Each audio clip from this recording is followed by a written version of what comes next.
जातीय आधारित गन्ना को लेकर जो सुप्रीम कोर्ट में याचिका दायर की गई थी वो 14 को अब सुनवाई होगी। हमारे साथ आरजेडी के वरिष्ठ नेता हैं और विधान पार्षद हैं।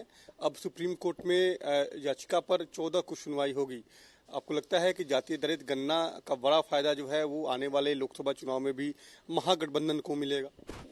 देखिए, मैं तो बल्कि ये मानता हूं कि बिहार में जाति गन्ना जो काम शुरू माननीय मुख्यमंत्री नीतीश कुमार जी और माननीय उप मुख्यमंत्री तेजस्वी जी ने जो कराई, यह एक अद्भुत कार्य था। इसलिए अद्भुत मैं कह रहा हूं कि 1931 के बाद जातीय जनगणना लगभग 91 साल हो गए, जाति गणना नहीं हुई। और यह भी जानते हैं कि आरक्षण का आधार जाति है, तो आखिर जब गणना आप नहीं कराते हैं तो आरक्षण कैसे दे रहे हैं?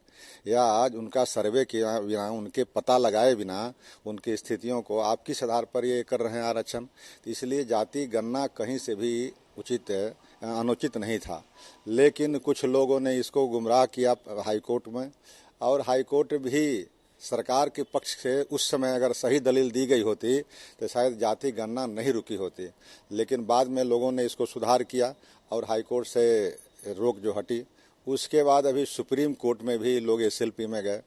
सुप्रीम कोर्ट ने कल ही फैसला में कहा कि अब चूंकि राज्य सरकार की ओर से कैविएट दाखिल हो चुका था, तो बिना उसके पक्ष सुने हुए एक पक्षीय निर्णय पर नहीं पहुंच सकती थी।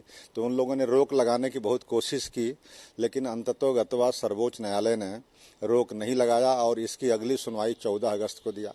अब सभी लोग जानते हैं कि 14 अगस्त के पहले जातीय गणना का सर्वेक्षण रिपोर्ट जो है सामने आ जाएगा।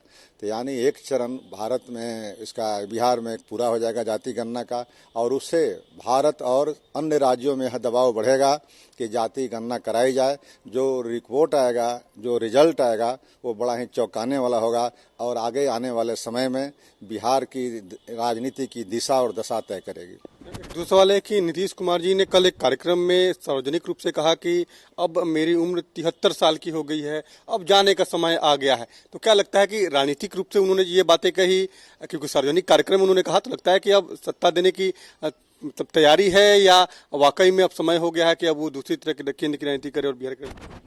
देखिए, ये बात नीतीश कुमार जी कल ही नहीं बल्कि पहले ही पिछले विगत चुनाव में भी उन्होंने कहा था कि ये मेरा आखिरी चुनाव है, और यात्रा के क्रम में भी ये बातें उन्होंने कही है।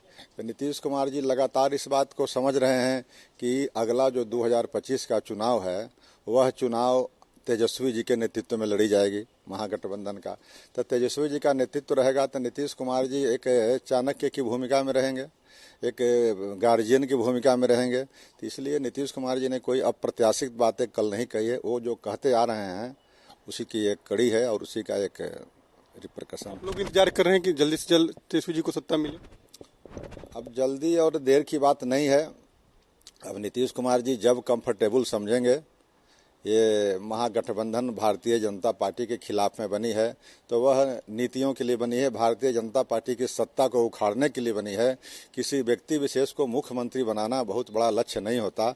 लक्ष्य ये है कि भारत में जिस तरह से अघोषित आपातकाल लागू है, कोई भी पार्टी, कोई भी व्यक्ति अगर सरकार के विरुद्ध बोलता है तो उसको जेल के शिकंजे के अंदर डाल दिया जाता है। ऐसी व्यवस्था के लिए फांसीवादी तत्वों को सत्ता से बाहर करने के लिए गठबंधन बनी है। उसमें मुख्यमंत्री बनना किसी का बहुत मायने नहीं रखता। बिल्कुल, देखिए, आरजेडी के वरिष्ठ नेता हैं और विधान पार्षद हैं रामबली चंद्रवंशी जी। इन्होंने साफ तौर पे कहा कि सुप्रीम कोर्ट में जो 14 अगस्त को जो सुनवाई होनी है याचिका पे, वो भी फैसला जो है वो बिहार सरकार के पक्ष में आएगा, क्योंकि बिहार सरकार तब तक अपना आर्थिक सर्वेक्षण रिपोर्ट जो है वो प्रस्तुत कर लेगी और इसका बड़ा फायदा जो है आने वाले लोकसभा चुनाव में भी महागठबंधन को मिलेगा। कैमरामैन श्याम के साथ अनिश कुमार, गज़ीज़ न्यूज़, पटना।